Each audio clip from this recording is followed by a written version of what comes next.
Ricky Kasso hung himself in jail after getting arrested for the murder of his friend Gary Lauwers, so that just left two people who were witnesses to the murder that night, Jimmy Troiano and Albert Quinones.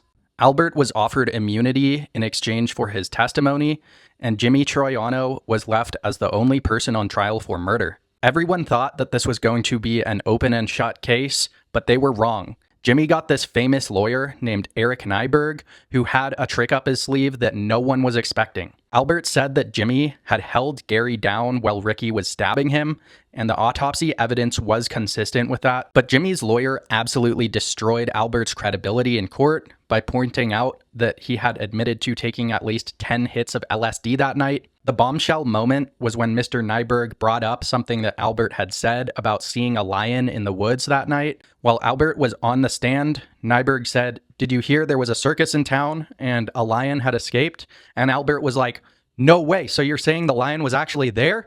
This basically showed the jury that everyone who was there that night was so blasted that there was absolutely no way of them knowing what had actually happened, and therefore anything that Albert said on the stand was unreliable. And so they ended up declaring Jimmy Troiano not guilty. This case was a huge story at the time, and it became an inspiration for two different bands. The band Acid King took their name from Ricky Kasso's nickname, and the song Teenage Dirtbag by Wheatus was heavily inspired by this case.